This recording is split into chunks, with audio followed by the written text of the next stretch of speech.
వాళ్ళు ఒక్కొక్కరు మాట్లాడుతూ ఉంటే ఒక్కొక్కరు ఏడుస్తూ ఉంటే చిన్న పిల్లలు 7 ఏళ్ల పిల్లలు 5 ఏళ్ల పిల్లలు ప్లకార్డులు తీసుకొని బడి బంద్ చేసి రోడ్డు ఎక్కితే ఒక మంత్రి అంటాడు 5,000 రూపాయల కోసమట మాట్లాడుతున్నారట సోషల్ మీడియాలో.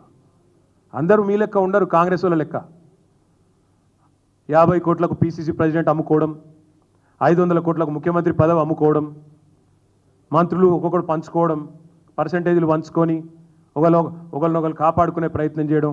మీ కాంగ్రెస్ లాగా దిక్కుమాలిన అలవాట్లు ప్రజలకు ఉండవు, తెలంగాణ బిడ్డలకు అసలు ఉండవు. ఆత్మగౌరవం మీద కొడితే, ఆత్మగౌరవం విషయానికే వస్తే మంత్రి గారు శ్రీధర్ బాబు గారు, తెలంగాణ ప్రజలు తిరగబడితే మీరు ఊళ్ళలో తిరగలేని పరిస్థితి వస్తుంది, మంచిది కాదు. మీరంటే కొంత గౌరవం ఉంది, చదువుకున్న వాళ్ళు కొంత సంస్కారవంతంగా మాట్లాడతారనే గౌరవం ఉండేది, కానీ మీ మాటల వల్ల పోతా ఉంది.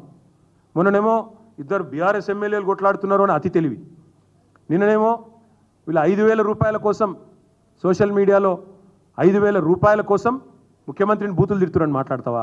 అవును, నువ్వు పోయి వాళ్ళ ఇంటి మీద పడి ఇలుగుల కొడతా అంటే వాళ్ళు అవో దేవుడు వచ్చిందని మొక్తారా? నీకేమంటారు మరి? ఎలా ఏడుపులు తక్కువనే ఆడ, ఒక్కొక్కరు బీపీలు పెరిగి షుగర్లు పెరిగి ఈఎంఐలు ఎట్లా కట్టాలి, మా పరిస్థితి ఏంది, కష్టపడి కట్టుకున్న ఇల్లు గులగొడుతున్నారని చెప్పి ఆరోగ్యాలు దెబ్బతింటుంటే, ప్రెగ్నెంట్ మహిళలు ఏడుస్తుంటే, చిన్న పిల్లలు గూడు చెదిరి ఏడుస్తుంటే అనడానికి మనసు ఎట్లా ఒప్పిందని నీకు నాకు అర్థం కాదు. అంతో ఇంత సంస్కారం ఉన్నాడు, చదువుకున్నాడు అని గౌరవం ఉండేది, కానీ సావాస దోషం అనుకుంటా ఓటుకు నోటు దొంగలతో కూర్చుంటే మేము కూడా అట్లా అయిపోయాను.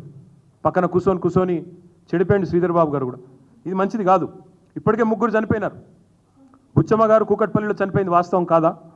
మా నాయకులు హరీష్ రావు గారు, సబితక్క, తలసాని గారు గాంధీ హాస్పిటల్కి పోతే అడ్డుకున్నది వాస్తవం కాదా? కృష్ణారావు గారు మా కూకట్పల్లి ఎమ్మెల్యే. ఈ చిన్న పిల్లల ఆవేదన రోజు కనబడతలేదా నీకు? హైకోర్టుకు అర్థమైంది కానీ నీకు అర్థమవుతలేదా?